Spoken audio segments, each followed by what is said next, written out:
창세기 18장 1절에서 5절까지 말씀, 성경으로 보실 분들은 구약성경, 제가인성경 21쪽의 말씀입니다. 1절로 5절까지 말씀 제가 봉독해 올립니다.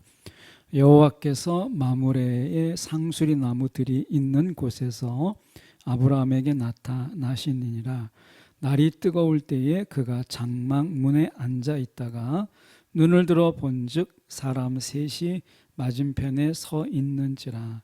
그가 그들을 보자 곧 장막 문에서 달려나가 영접하며 몸을 땅에 굽혀 이르되 내 주여 내가 주께 은혜를 입었사오면 원하건대 종을 떠나 지나가지 마시옵고 물을 조금 가져오게 하사 당신들의 발을 씻으시고 나무 아래에서 쉬소서.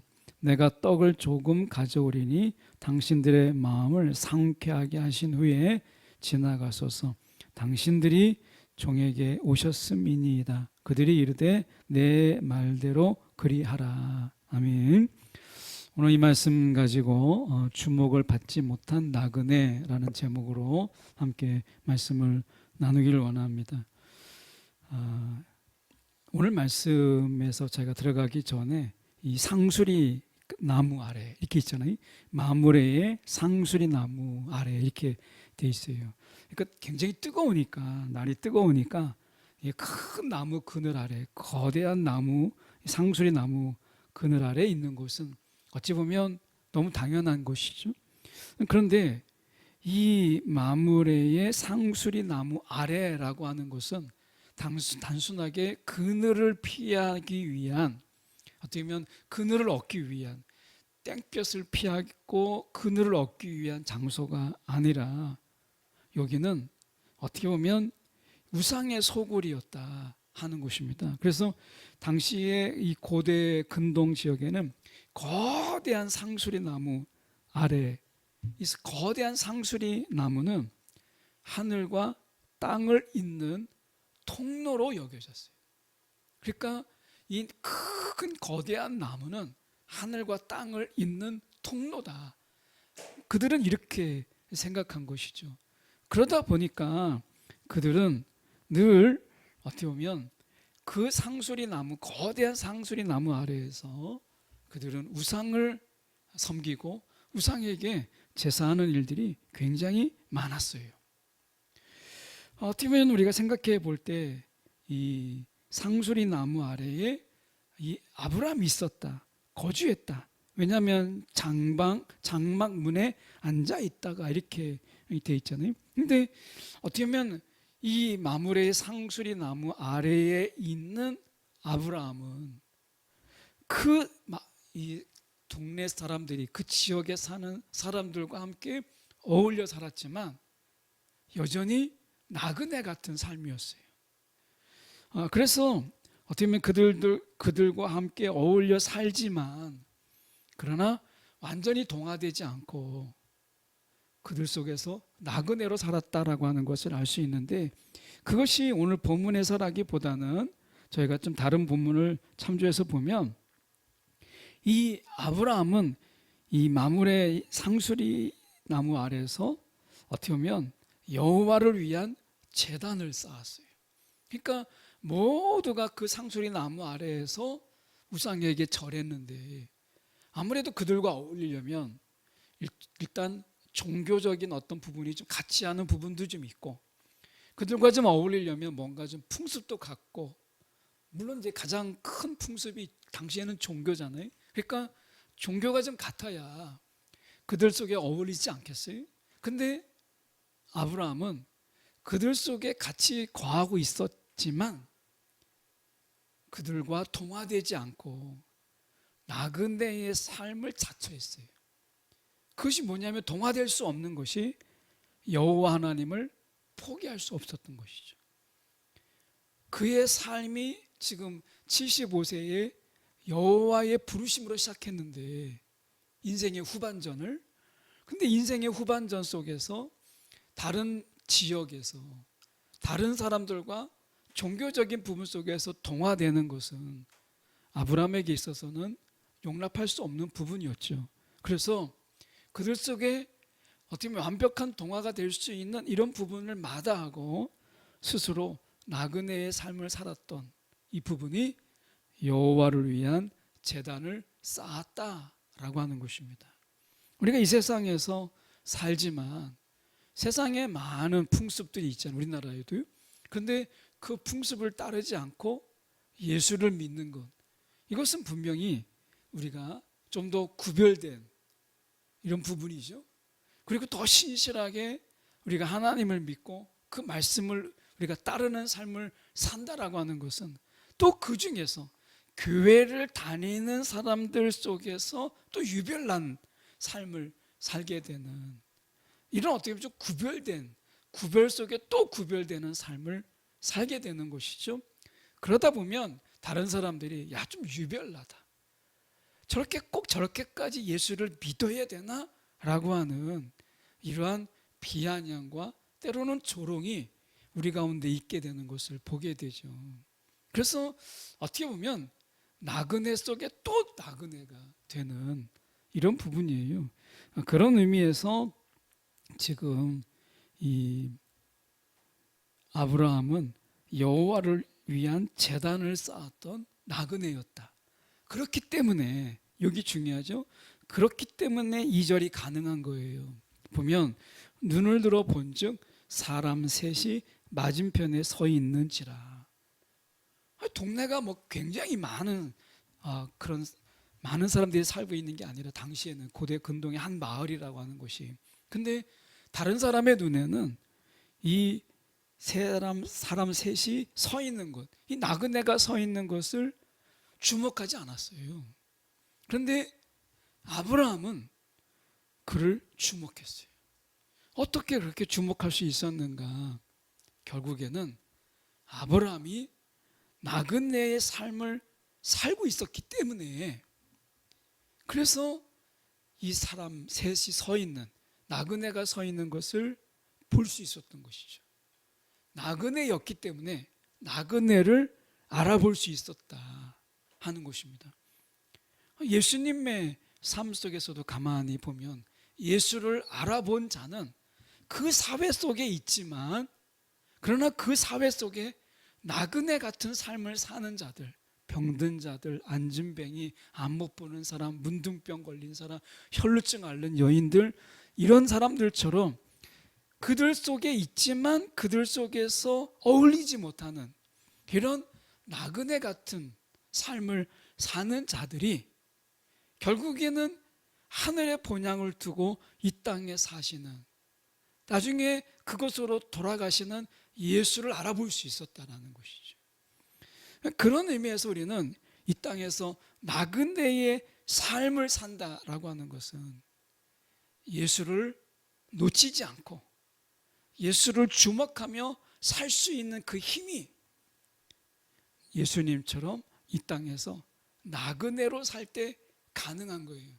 이 세상에 우리가 집착하고 우리가 이 세상에 막 연연하게 되면 그 다음부터는 예수가 보이지 않아요. 예수가 보이지 아니하고 율법이 보이고 종교가 보이는 거죠. 그런 의미에서 이 마물의 상수리 나무 아래는 결국 누가 그곳에 제단을 쌓느냐에 따라서 성소가 되기도 하고 우상의 소굴이 되기도 하는 거예요. 결국에는 그 같은 이 마물의 상수리 나무 아래인데 아브라함이 하나님께 제단을 드리면 거기에는 하나님을 만나는 은혜의 땅, 하나님의 거룩한 땅이 되지만 오늘 그곳에 살았던 많은 사람들이 우상을 섬기게 되면 결국에는 우상의 땅, 우상의 소굴이 되는 것이죠. 오늘 우리가 어디에 살고 있느냐 라고 하는 것도 물론 중요하지만 나그네 인생에서 우리가 어느 곳에 거하고 있느냐가 중요한 게 아니라 어떤 삶을 살고 있느냐, 누구를 경배하면서 살고 있느냐에 따라서 우리가 살고 있는 땅이 거룩한 땅이 되기도 하고 오늘 우리가 땅을 딛고 사는 이 땅이 죄악의 땅, 우상의 땅이 되기도 하는 것이에요. 그래서 우리는 어디서 예배하느냐가 아니라 누구를 예배하느냐, 누구를 경배하며 사느냐, 이것이 중요한 거죠. 같은 상수리 나무 아래였지만 어떤 자들은 우상을 섬기는 그런 타락한 장소였다면 아브라함에게 있어서는 하나님을 경배하는 그런 은혜의 땅, 거룩한 땅이었다라고 하는 것입니다. 오늘 세상을 탓하기보다 이 세상 안에서 나는 예배자인가, 이 세상의 죄악의 많음을 우리가 흉보기 전에 우리는 하나님 앞에 온전히 경외하는 경배자인가 라고 하는 것을 우리가 보는 것이 중요하죠. 나그네는요, 우리가 이 땅의 문화와 종교 이런 것을 다 내 것으로 만들지 않아요. 어차피 이따가 이제 본향으로 갈 건데, 그러니까 나그네이기 때문에 우리의 본질을 지킬 수 있는 거예요. 내가 이 땅에서 영원히 거주할 자라면 이 땅에 빨리 동화가 되는 게 우리의 삶에 도움이 될 텐데, 나그네니까 그럴 필요가 없었다라고 하는 것입니다. 당시에 이 어떻게 보면 척박한 이 광야 그리고 사막 지역에서 사는 나그네, 이 나그네라고 하는 것은요 굉장히 위험한 신분이에요.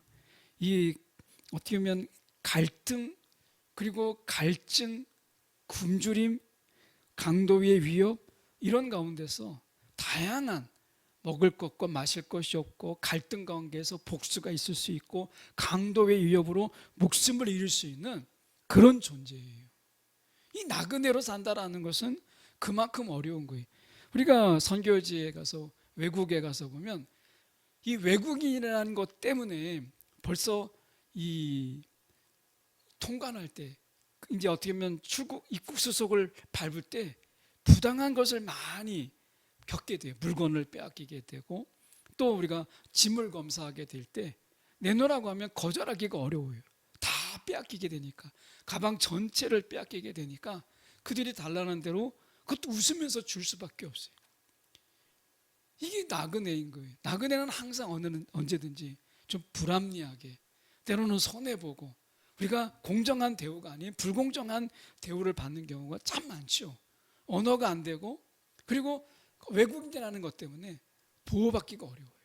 이런 부분 속에서 당시에 이 나그네라고 하는 것은, 나그네가 나그네를 대접한다라고 하는 것은 서로 도와주는 관계가 되는 거예요.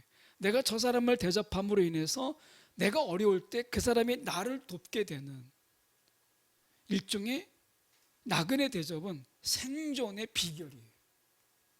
또한 당시의 고대 근동에서는 이 나그네 속에, 나그네를 가정해서 신의 대리자, 신의 메신저가 올 수 있다고 믿었어요. 그래서 어떻게 보면 나그네를 박대하는 것은 곧 하나님의 사자를 박대하는 것이고 모독하는 것이라고 생각했기 때문에 나그네 중에 누가 하나님의 사자인지를 모르니까 하나님을 경외하는 마음으로 나그네를 대접했어요. 예수님께서도 말씀하셨죠. 나를 영접하는 자, 나그네 같은 예수를 영접하는 자, 그 자, 하나님께서 그를 영접하시겠다고 말씀하시는 거잖아요. 그래서 어떻게 보면 이 아브라함의 눈에는 이 나그네라고 하는 것은 하나님의 임재를 우리가 담는 통로였다, 이렇게 본 것이죠. 우상을 섬기는 자들은 상수리 나무가 하늘과 땅을 연결하는 통로였다면, 나그네, 이 아브라함의 입장에서는 나그네야말로 하나님의 임재를 연결하는, 하나님의 임재가 임하게 하는 통로로 본 것이에요. 여러분, 오늘 우리가 이 땅에서 나그네로 살아야 될 이유가 바로 이런 것들이에요. 나그네로 살고 있기 때문에 이런 하나님의 임재를 우리가 구하게 되기도 하고, 나그네로 살고 있기 때문에 우리는 이 세상에서 사람들과의 어떤 생존의 법칙 속에서 내가 너를 도울 테니까 네가 나를 도와라가 아니라 하나님의 도우심을 의지하면서 살 수 있는 것이죠. 그래서 우리가 이 나그네, 아브라함에게 있어서 나그네는 귀찮은 불청객이나 자원을 축내는 그런 손님이 아니고 하나님을 섬길 수 있는 축복의 기회로 보았던 것이죠. 예수님 당시에 예수님을 보면 우리가 알 수 있어요. 예수님을 영접하고 예수님을 대접하는 것, 이것은 예수님을 대접했다는 것만으로도 축복이 맞잖아요. 우리가 삭개오가 그런 자 아니겠어요? 예수님을 극진하게 대접할 때 삭개오는 그 가정 전부가 구원을 받고 예수님을 인격적으로 만나는 엄청난 복을 누리게 되는 것을 보게 돼요.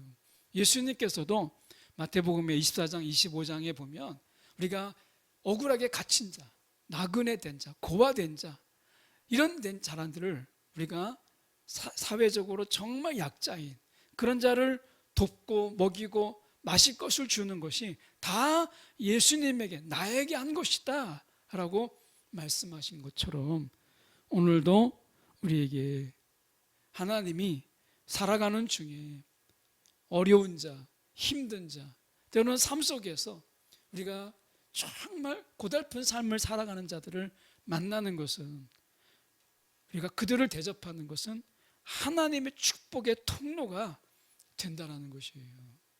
우리가 살아가는 중에 하나님께서 만나게 하시는 그 어려운 자들, 힘든 삶을 사는 자들, 그들을 위해서 잠깐이라도 기도하고 그들에게 먹을 것을 주고 하는 것은 하나님의 축복의 통로가 되는 것입니다. 아브라함에게 있어서 나그네는 하나님의 축복의 기회였어요. 오늘 우리도 마찬가지 아니겠어요? 예수님께서 말씀하신 그대로 보아도 우리 가운데 하루 종일 살아가는 중에 만나는 나그네와 같은 자들, 그들에게 마실 물을 주고 먹을 것을 주고 하는 이 작은 것이 하나님의 축복의 통로가 된다고 한다면 우리는 귀찮은 불청객으로 그들을 우리가 업신여길 수 없다는 거죠. 아브라함은 이 평소에 이 하나님과 깊은 교제가 있었죠. 여호와의 제단을 쌓았잖아요. 그렇기 때문에 갑작스럽게 나그네가 그 앞에 나타났어도 몸에 밴 거죠. 섬김이 몸에 배인 거예요. 여러분, 우리가 하나님과의 이 교제가 깊어진다라고 하는 건, 하나님과의 친밀함이 있다라고 하는 것, 이것은 뭐겠어요? 섬김이 몸에 배었다. 예수님의 삶을 산다라고 하는 것은 뭐겠어요? 내 안에 섬김이 배어 있는 거죠. 섬겨야 되겠다가 아니라 그냥 섬김이 몸에 밴 것. 너희가 서로 사랑하라, 서로 섬기는 자가 되라. 예수님께서 말씀하셨잖아요. 서로 섬기는 자가 되라. 내가 너희를 섬겼듯이 너희는 섬기는 자가 되라. 예수님을 우리가 믿고 그리고 그 십자가를 지고 따르는 삶은 뭐겠어요? 사랑으로 섬기는 자의 삶을 사는 거죠. 결국 예수의 삶을 산다는 것은 섬김이 우리의 몸에 밴 거예요. 자세를 낮추어서 예수님께서 제자들의 발을 씻기는 것처럼 섬김의 자세가 우리 안에 몸에 밴 것이죠.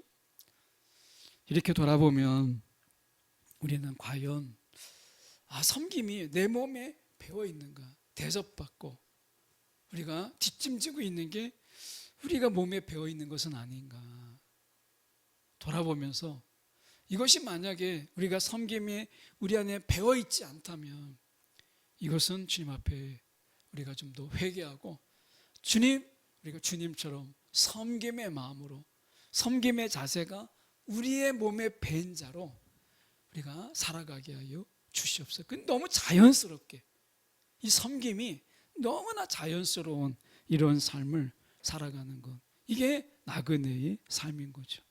아브라함은 사람을 대접함으로써 하나님을 대접했고 땅의 나그네를 영접함으로써 하늘의 소식을 듣게 돼요.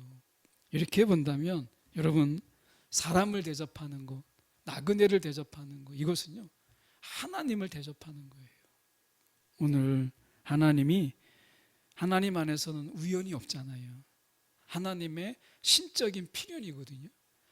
누군가를 내가 어려운 사람을 만나는 거, 이건 우연이 아니에요. 하나님이 이 어려운 자를 만나게 하심을 통해서 내가 하나님을 대접하고, 그를 통해서 하나님의 축복을 받고, 그를 통해서 하나님이 나에게 뭔가를 또 성령 안에서 깨닫게 하시는 통로로 삼으시는구나 하는 것이죠. 그래서 여러분, 예수 안에서는 이 만남이라고 하는 것이 너무 소중한 거예요.